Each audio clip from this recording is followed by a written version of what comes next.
चैतन्य स्थापितं येन भूतले स्वयं रूप कदा मह्यं ददाति स्वपदान्तिकम्।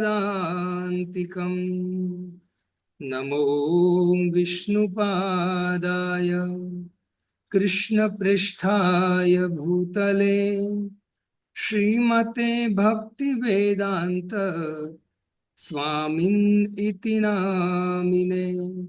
नमस्ते सरस्वती देवे गौरवाणी प्रचारिणे निर्विशेष शून्यवादी पाश्चात्य देशतारिणे। जय श्री कृष्ण चैतन्य प्रभु नित्यानंद श्री अद्वैत गदाधर शिवासादि गौर भक्त वृंद।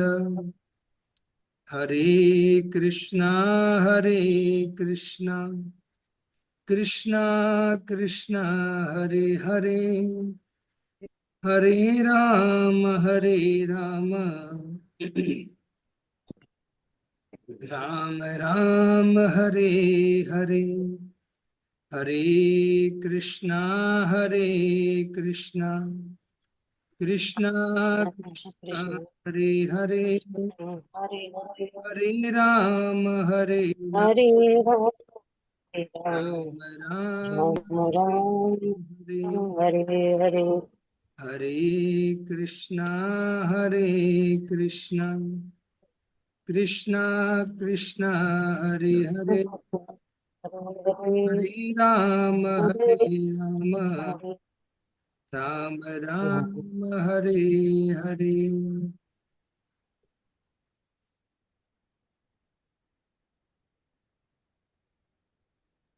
हरे कृष्णा। तो आज हम श्रीमद् भागवतम पहला स्कंद और श्लोक क्रमांक 1 की शुरुआत करेंगे।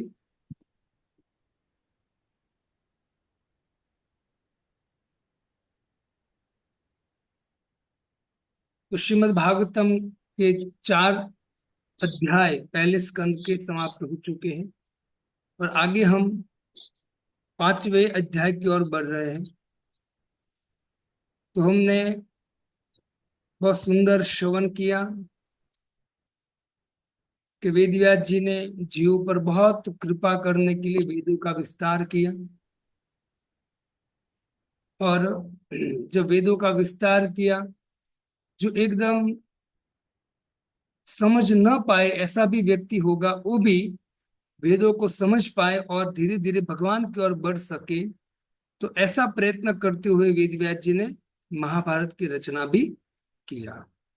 तो इतना सब कुछ लिखने के बाद भी वेद व्यास जी खिन्न थे, दुखी थे। इतना सब कुछ करने के बाद भी दुखी थे, चिंता थे। देखो भक्तों, इस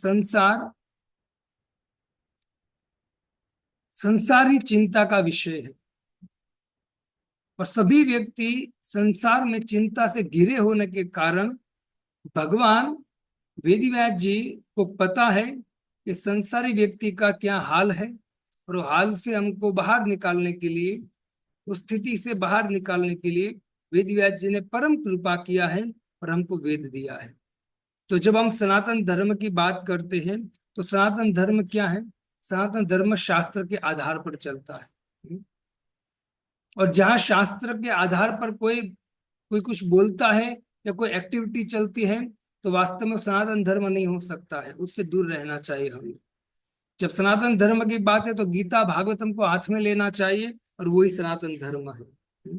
और वो सनातन धर्म इतना दिव्य है कि व्यक्ति की मन, बुद्धि, चेतना को शुद्ध कर देगा। व्यक्ति परम प्रसन्न हो जाएगा, परम आनंदित, परम सुखी हो जाएगा। इतना दिव्य, इतना पावरफुल हमारा सनातन धर्म है। और वो किस आधार पर चलता है? तो कहते वेदों के आधार पर। तो वेद व्यास जी को पता था कि जब तक जीव वेद को नहीं पढ़ेगा, लेकिन कैसे पढ़ेगा? कुछ सरल होना चाहिए। वेद बहुत हार्ड है तो उसको सरल बना दिया। और जैसे कोई व्यक्ति वेद को पढ़ेगा, वेद व्यास जी ने विचार किया, तो निश्चित है वो प्रसन्न रहेगा। लेकिन दुर्भाग्य की बात यह है कि हम वेदों को छोड़ दिया है। अब भक्तों, जब वेद व्यास जी ने इतना सब कुछ लिखा लेकिन फिर भी वो चिंता में थे, उसका कारण क्या था? कि वेदों में अनेक चीज लिखी हुई है, कर्म कांड, ज्ञान कांड, अनेक चीज लिखी हुई है ना, जो आपको धीरे धीरे भगवान की ओर ले जाएंगे। लेकिन वेद व्यास जी जो मूल मुद्दा था, भगवान की भक्ति, भगवान का प्रेम, है ना, और भगवान की लीला, उनका कोई वर्णन नहीं किया था। इससे वेद व्यास जी दुखी थे। कल हमने श्रवण किया कि जब व्यक्ति संसार का सब कुछ कार्य करता है लेकिन भगवान की ओर नहीं मुड़ता है, तब तक वो व्यक्ति चिंता और दुखी दुखी रहेगा। तो वेदव्यास जी की तरह हम भी दुखी है। वेदव्यास जी ने भगवान का निरूपण नहीं किया, कथा लीला का, है ना, तो वेदव्यास जी खिन्न है। वैसे पूरा संसार दुखी है। क्यों? क्योंकि ये पूरे संसार में लोग भगवान की ओर जाना नहीं चाहते, बस अपने मन बुद्धि से खाली भौतिक संसार के पदार्थ को भोग करना चाहता है। इसे भक्तों, आप मानो या न मानो, आप भगवान की शरण में हमको रहना चाहिए। कम से कम हरि नाम जप करते रहिए। हरे कृष्ण कृष्ण कृष्ण हरे हरे, हरे राम राम राम हरे हरे। तो जप करते रहिए। जब भी समय मिले श्रीमद् भगवद गीता पढ़िए। जहां भी सत्संग हो रहा है भक्तों के द्वारा, वहां आइए और सत्संग सुनिए, प्रसाद पाइए, कीर्तन सुनिए। बस इतना करते रहिए आप। तो माया से बचे रहोगे। वरना इस बहुत ये जो कलयुग है वो इतना इतना भयंकर है कि कलयुग आगे जाके ऐसा समय आएगा कि व्यक्ति जीना मुश्किल हो जाएगा कलयुग में। लेकिन यदि हमको थोड़ा समय जो मिला है शुरुआत के, जिसमें हमको भक्ति प्राप्त हो सकती है भक्तों की कृपा से, और हम परम धाम को प्राप्त कर सकते हैं इस नश्वर दुखालय संसार से, तो हमको पूरे पूरा प्रयत्न करने का होना चाहिए हमारे जीवन में। तो आइए हम पहला श्लोक उच्चारण करते हैं कि वेदव्यास जी के सामने नारद मुनि आए हैं, और नारद मुनि को वेदव्यास जी ने आसन दिया है और आसन देकर स्वागत किया है। अब देखते हैं कि आगे क्या होता है। सुत उवाच अथ तं सुखमासीन उपासीनं बृहच्छवा देवर्षि प्राह विपर्षि वीणा पाणी स्मयन्निव। सुत उवाच। सुत गोस्वामी शौनक मुनि को कथा सुना रहे हैं। तो सुत गोस्वामी कहते कि जब वेदव्यास जी खिन्न थे तो उसके सामने नारद मुनि आए। नारद मुनि आए तो नारद मुनि को देखकर वेदव्यास जी खड़े हो गए, और खड़े होकर वेदव्यास जी ने उनका स्वागत किया और उनको आसन प्रदान किया। तो सुद गोस्वामी कहते कि आसन प्रदान जैसे किया तो फिर क्या हुआ? तो कहते अथ तम सुख आसीन, कि जैसे ही सुख पूर्वक उनको आसन पर बिठाया, किनको? उपासीन बृहच्छवा। किसको बैठाया आसन पर? किसको बिठाया? तो कहते बृहच्छवा, जो परम अत्यंत सम्माननीय व्यक्ति है। नारद जी क्या है? अत्यंत सम्माननीय व्यक्ति है नारद मुनि। चाहे असुर हो, चाहे देवता हो, चाहे किन्नर हो, चाहे राक्षस हो, कोई भी हो, हर एक व्यक्ति नारद मुनि का सम्मान करता है। सभी लोगों के मन में बस गए हैं नारद मुनि। इसे कहते हैं कि अत्यंत सम्माननीय बृहच्छवा, अत्यंत सम्माननीय व्यक्ति को सुखपूर्वक आसन पर विराजमान कराया। तो नारद मुनि वास्तव में सबके लिए सम्माननीय है। उसका कारण यही है कि नारद मुनि की जो हृदय है, उसकी चेतना है, वो भगवान की भक्ति से इतनी भर गई है, उनकी चेतना इतनी शुद्ध हो चुकी है कि हर एक व्यक्ति, चाहे असुर हो, राक्षस हो, या कोई देवता हो, या कोई सामान्य मनुष्य, सबको एक ही दृष्टि से देखते नारद मुनि कि भगवान का है। और एन केन प्रकार कर्म के अनुसार या कोई भी प्रकार से ये जीव जो है इस भौतिक संसार, नश्वर संसार में भटक रहा है। तो उनको क्या करना चाहे? तो नारद मुनि विचार करते कि इनको मैं ऐसी कृपा करूं इन पर कि भगवान के धाम में चला जाए। भगवान की भक्ति करना चालू करे, भगवान का स्मरण कीर्तन करना चालू करे, मैं कुछ ऐसा करूं। हम्म? तो नारद मुनि हर एक व्यक्ति, हर एक जीव पर एक ही दृष्टि रखते हैं कि उनका इनका उद्धार मैं कैसे करूं, इनको मैं भगवान के धाम में कैसे भेजूं। उनका एक ध्येय रहता है नारद मुनि का। इससे सबको पता है, चाहे राक्षस देवता हो कोई भी हो, सबको पता है कि नारद मुनि सबका हित चाहते हैं, है ना। इससे कोई भी नारद मुनि से नफरत नहीं करता है। तो सब नारद मुनि जब भी आते सब लोग उनका सम्मान करते नारद मुनि का। इसे कहते अथ तम सुख आसीन उपासीनम ब्रच्छवा। वेदव्यास जी जहां थे उसके एकदम नजदीक में उनको आसन दिया, नारद मुनि को उपासीना, नजदीक में आसन दिया और आसन पर उसको बिठाया, सुखपूर्वक बिठाया।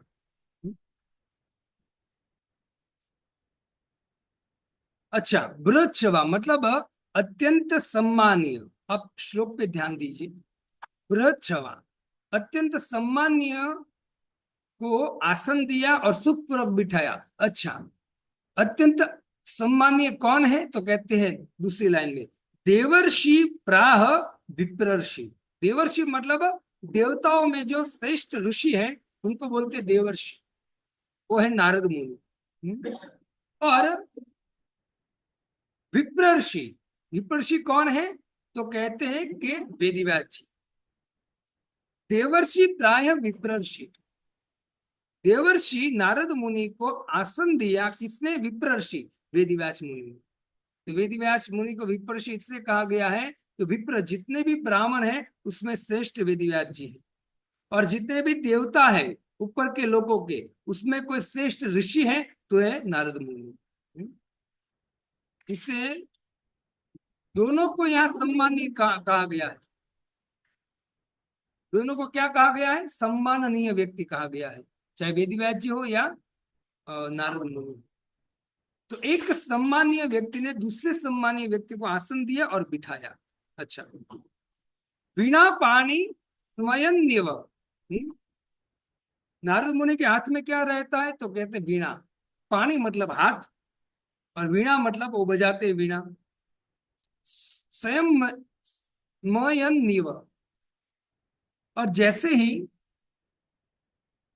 नारद मुनि आसन पर बैठे और बैठकर सामने वेदव्यास जी हैं, तो कहते स्मयन निव, मानो कि नारद मुनि मंद मंद हंस रहे, मुस्कुरा रहे हैं। किसके सामने, वेदव्यास जी के सामने।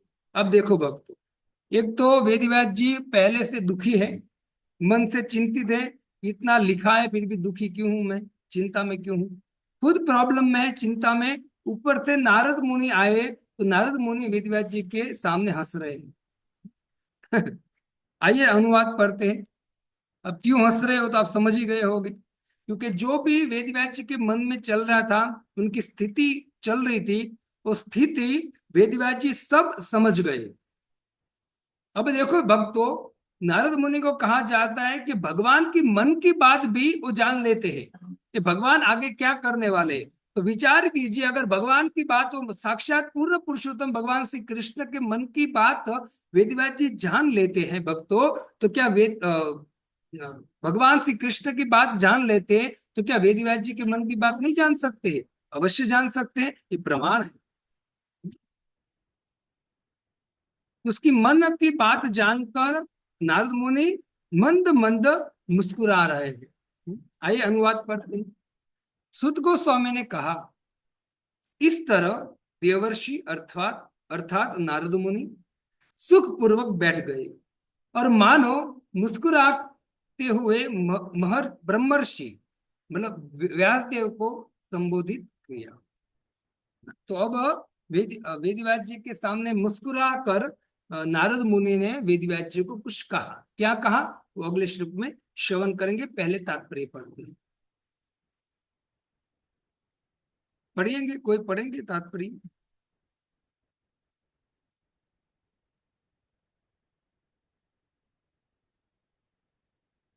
हरे कृष्णा प्रभु जी।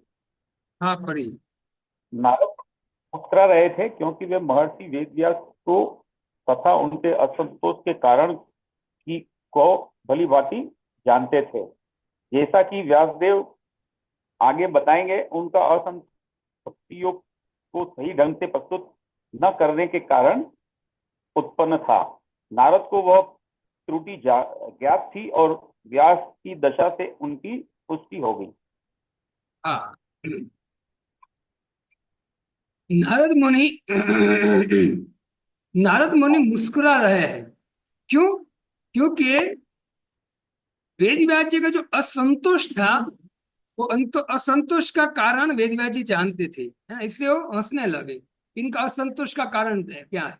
अब भक्तों विचार कीजिए, आप, मैं आपको जो बताना चाहता हूँ कि नारद मुनि ने देखा कि वेदव्यास जी का असंतोष का कारण क्या है। तो उनको जब असंतोष का कारण पता है, असंतोष का सॉल्यूशन भी पता है, इससे तो नारद मुनि हंस रहे हैं, है ना। इससे जब संत आते हैं, तो संत जब भौतिक संसार में फंसे हुए व्यक्ति को कोई दुख देखते हैं और वो व्यक्ति परेशान होता है और अपनी परेशानी को साधु के सामने रखता है, तो साधु हंसता है। हंसने का कारण क्या है? क्योंकि साधु को पता होता है कि ये जिस कारण से दुखी है, वो दुख का कारण ये है और उनका सॉल्यूशन भी ये है, इससे हंसते हैं। उनके पास सॉल्यूशन होता है।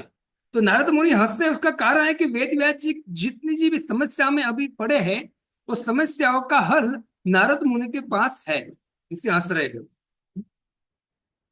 और आगे कहते, जैसा कि व्यास देव आगे बताएंगे, उनका असंतोष भक्ति योग को सही ढंग से प्रस्तुत न करने के कारण। ये जो भी वेद व्यास जी ने रचना किया है भक्तों, वो रचना के द्वारा व्यक्ति धीरे धीरे आगे बढ़ सकता है, लेकिन मूल भक्ति योग का ढंग से प्रस्तुतिकरण न करने के कारण वेद व्यास जी दुखी थे। ये नारद मुनि को पता था। मतलब ये नारद मुनि को वेद व्यास जी की त्रुटि पता था, इसके कारण व्यास जी की दशा की इसकी पुष्टि हो गई। अब नारद मुनि वेद व्यास जी को कहना चालू करेंगे कि भाई, आपकी वास्तविक जो समस्या है वो मैं जान गया हूं और उनका सॉल्यूशन ये है। जब तक ये कार्य नहीं करोगे, तब तक आप सुखी नहीं हो पाओगे। इस तरह से हम आगे चर्चा करेंगे। एक मिनट, मैं थोड़ा सा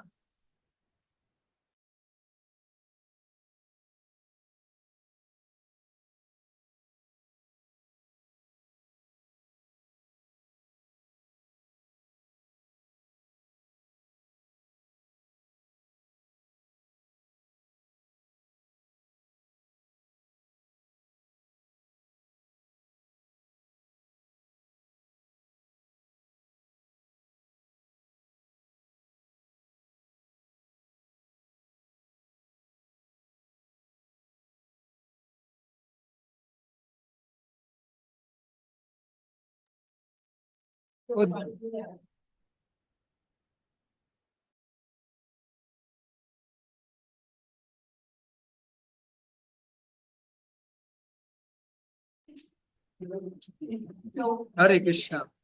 तो मैं अब दूसरा श्लोक हम उच्चारण करेंगे। आपको मेरी आवाज सुनाई दे रही है? जी प्रभु जी। यहाँ बहुत यहाँ बहुत शोर हो रहा है, इसमें सोचा बारिश आ रही और कौन। ठीक है, मैं दूसरा श्लोक का उच्चारण करूंगा।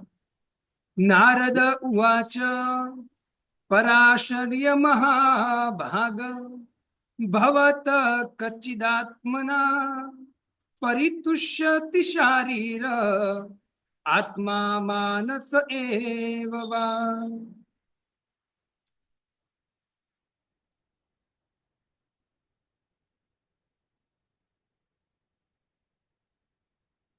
व्यासदेव को पराशर पुत्र संबोधित करते हुए नारद से पूछा, क्या तुम मन या शरीर को आत्मा साक्षात्कार का लक्ष्य मानकर संतुष्ट हो? प्रश्न किया।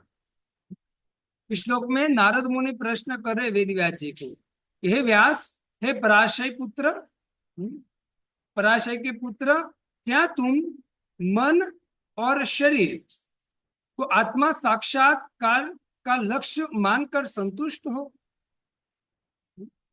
भक्तों, ये समझने का प्रयत्न कीजिए आप। मन और शरीर आत्म साक्षात्कार कब होगा? जब हमारा मन और शरीर, है ना, वो दोनों भगवान की मतलब पता चलेगा हमको कि मन और शरीर जो है वो आत्म साक्षात्कार कर सकता है भगवान का। तो इतना खाली याद करके, इतना सुनकर संतुष्ट नहीं होना है।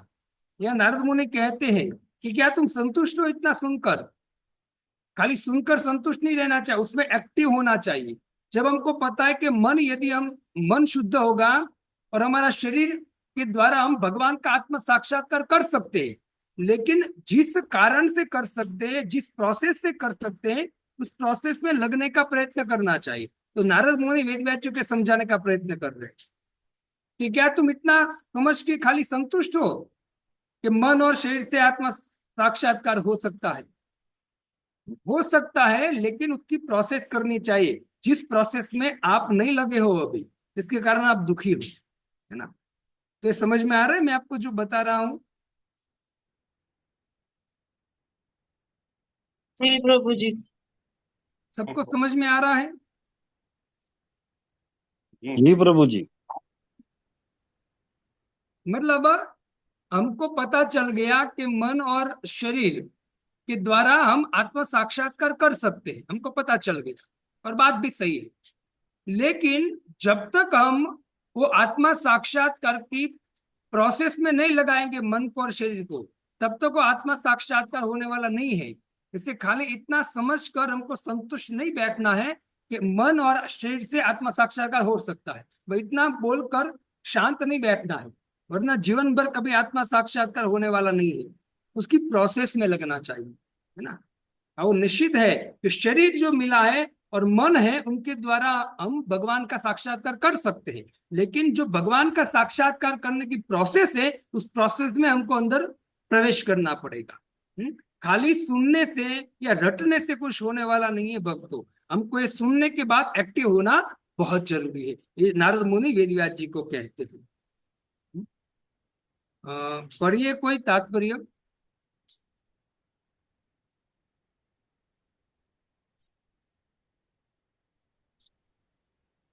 हरे कृष्ण प्रभु जी।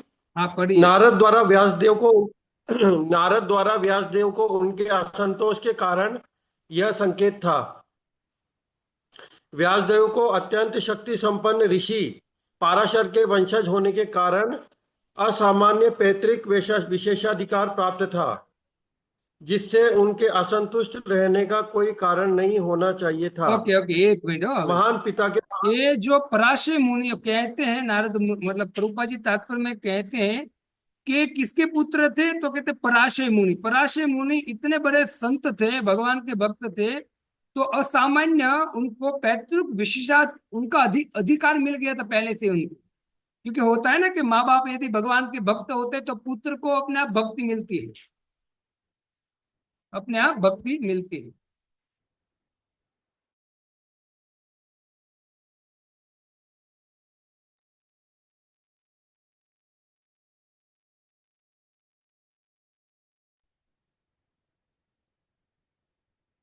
तो जब कोई माता पिता या दादा दादी जो भक्त होते भगवान के, तो निश्चित है कि पुत्र में ये सब सद्गुण आता है, अपने आप आ जाते हैं, है ना। माँ बाप दादा दादी भक्त है, तो यदि माँ बाप भोगी है तो पुत्र भी वही भोग करेगा।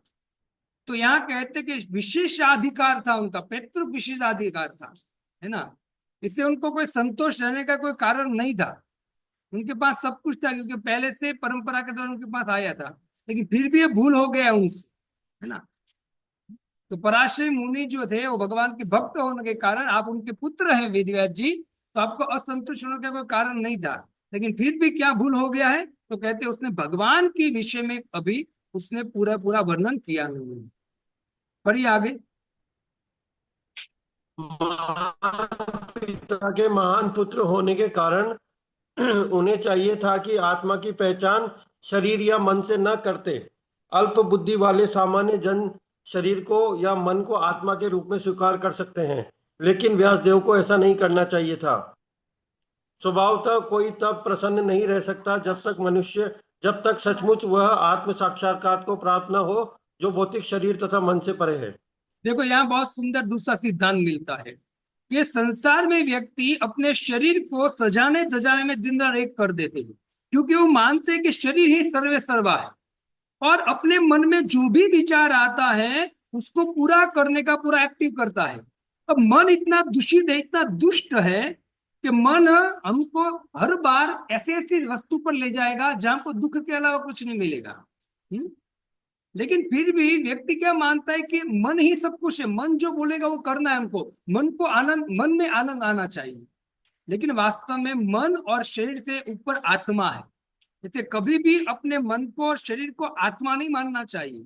आत्मा कुछ और है, आत्मा मुख्य है ना। इससे भगवत गीता में भगवान कहते हैं कि इंद्रिय परस्तु मन, मन परस्तु बुद्धि, बुद्धि परस्तु एव, एव मतलब आत्मा। तो सबसे श्रेष्ठ आत्मा है ना। तो आत्मा के स्तर पर आकर कार्य करना चाहिए, लेकिन आत्मा, मन को आत्मा नहीं मानना चाहिए, शरीर को आत्मा नहीं मानना चाहिए। अभी व्यक्ति बस शरीर को सजाने धजा में लगा है, बस उनको ही सर्वे सर्वा मानता है, और या तो मन में जो भी विचार आता है उनको मन को सर्वे सर्वा मानकर कार्य करता रहता है, और दोनों दोनों दशा में वो व्यक्ति दुखी ही रहता है। मन कभी संतुष्ट होने वाला नहीं है। मन का काम है संकल्प और विकल्प।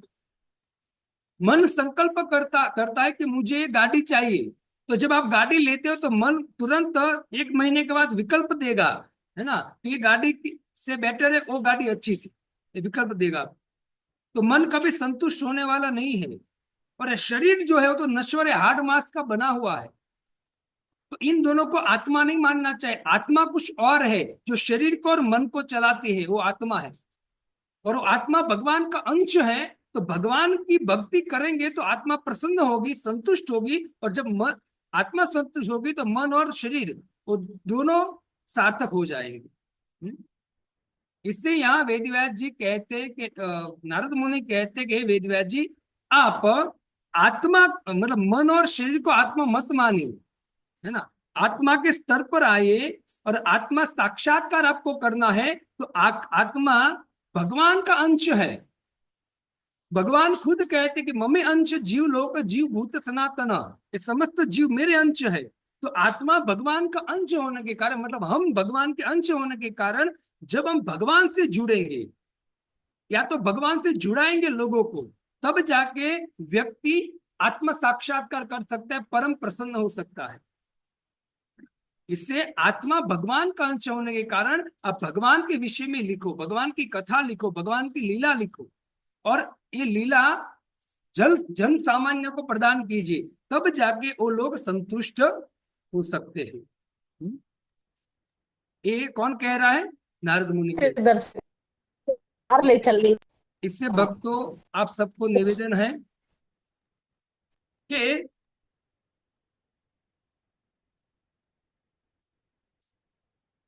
हमें अपने मन के स्तर पर जीवन नहीं जीना है, अपने शरीर के स्तर पर जीवन नहीं जीना है। आप सबको पता होगा कि शरीर कितना दुख देता है, लेकिन जब कोई व्यक्ति आत्मा के स्तर पर कार्य करेगा, भगवान की भक्ति करेगा, नाम जप करेगा, हरि कथा श्रवण करेगा, और भगवान के भक्तों के संग में रहकर प्रोसेस करेगा भगवान की भक्ति की, तब उनके शरीर में कोई भी रोग भी आएगा तब भी वो व्यक्ति दुखी नहीं होगा। क्यों? क्योंकि भगवान की शरण में है और भगवान के विज्ञान को जान चुका है। और जब व्यक्ति भगवान के विज्ञान को जानकर भगवान की भक्ति करता है आत्मा का कल्याण के लिए, तो होता क्या है, उनका मन या शरीर कितना भी ऊपर नीचे हो जाए वो कभी दुखी नहीं होगा। क्यों? क्योंकि वो मूल को जान गया है, मूल को। लेकिन अगर मन के स्तर पर कार्य करेंगे, शरीर के स्तर पर कार्य करेंगे, तो व्यक्ति कभी भी सुखी नहीं हो पाएगा। क्यों? क्योंकि मूल मतलब आत्मा को नहीं जानता है, खुद को नहीं जानता, हम आत्मा है। इससे भक्तों शरीर नश्वर है, एक दिन शरीर छूट जाएगा। तो आत्मा के स्तर पर जीने का प्रयत्न करना चाहिए। इससे नारद मुनि व्यंग में कहते हैं कि आप तो पराशर मुनि के वंशज हो, फिर भी ऐसा आप कैसे कर सकते हो कि मन और शरीर के द्वारा जीवन जी रहे हो। आत्मा की संतुष्टि होनी चाहिए, और जीवों का कल्याण आप चाहते हो तो आपको उनकी आत्मा के विषय में सोचना चाहिए। और समस्त जीवों की आत्मा का कल्याण तभी होगा जब जीव भगवान की शरण में जाएगा। लेकिन भगवान की शरण में जाएगा कैसे? क्योंकि हे वेदव्यास जी, आपने 17 पुराण लिखे, उपनिषद लिखे हैं, वेद लिखे हैं, लेकिन भगवान की लीला, भगवान की भक्ति का निरूपण आपने नहीं किया है अभी तक। तो वो आपको करना चाहिए। तो क्या करना चाहिए? तो कहते श्रीमद् भागवतम लिखना चाहिए। ये नारद मुनि कहे। इसे भक्तों अपने चेतना को उठाए, मन से ऊपर उठाए, शरीर से ऊपर उठाए और आत्मा के स्तर पर आए। और आत्मा के स्तर पर आने के लिए हमें क्या करना पड़ेगा? भगवान का नाम जप करना पड़ेगा। भगवान की कथाओं को भक्तों के मुख से श्रवण करना पड़ेगा। और जो भक्त आपको आदेश, कुछ आज्ञा दे रहा है, उसको फॉलो करते हो, उसका पालन करना चाहिए परफेक्ट। तब क्या होगा? मन प्रसन्न रहेगा, सुखी रहेगा। जब हम भक्ति करते करते कभी कभी थोड़ा भक्ति में थोड़ा आगे बढ़े, तो हम भी सोचते हैं कि नहीं, हम भी अब तो सब कुछ कर सकते हैं। तो फिर जो शुरुआत में भगवान के भक्तों का आदेश का पालन करते हुए जीवन जीते थे, वो आदेश का पालन करना बंद कर देते हैं, क्योंकि अपने आप को बेस्ट समझने लगे। और जब कोई व्यक्ति अपने मन से फिर कार्य करता है, भक्तों के आदेशों का पालन करना बंद कर देता है, तो फिर क्या होता है? वो कितना भी भजन करेगा, वो व्यक्ति संतुष्ट कभी नहीं होगा, वो दुखी रहेगा। इससे ये परंपरा परंपरा के आचार्य कहते हैं कि हर हमेश जीव को भक्ति करते करते कोई ऐसे भक्त के अंडर में रहना चाहिए, उनकी आज्ञा का पालन सदा करना चाहिए, जीवन भर करना चाहिए। तो कभी दुखी नहीं रहेगा, भक्ति करते करते बड़े प्रसन्न रहेगा। इसलिए गुरु शिष्य परंपरा है, इस आचार्यों को, इस भक्तों को फॉलो करते हुए उनको आगे बढ़ना है। इससे स्वतंत्र स्वतंत्र किसी को नहीं रहना चाहिए, न तो मुझे, न आपको, न कोई भक्त को। हमको कोई ऐसे भक्त के अंडर में रहना चाहे जो आज्ञा दे हमको, जो हमको सेवा दे। और सेवा करते करते कुछ भूल होता है, तो भूल में हमको तुरंत वो मतलब फटकारे कि भाई भूल हुई है, इसको ऐसा नहीं करना चाहिए, ऐसे करो। जब ऐसा कोई शासन करने वाला भक्त हमारे ऊपर होता है ना, तो हमारी भक्ति एकदम बहुत सुचारू रूप से, बहुत सुंदर और प्रेम प्रेम पूर्वक वो संपन्न होती है हमारी भक्ति, है ना। इससे हमको आश्रय आश्रय में रहना चाहिए। इससे भक्ति विनोद ठाकुर कहते हैं कि जब कोई व्यक्ति षडविध शरणागति हैया छे जहार, ताहर प्रार्थना तूने श्री नंद कुमार। भक्तों की शरण में रह के उनकी आज्ञा का पालन करते हुए जब हम भक्ति करते करते आगे बढ़ते हैं ना, तो धीरे धीरे भगवान हमको अंत में, है ना, हमको स्वीकार कर लेते हैं भगवान। ताकि मनमानी ढंग से हम भक्ति करेंगे तो भगवान स्वीकार नहीं करेंगे।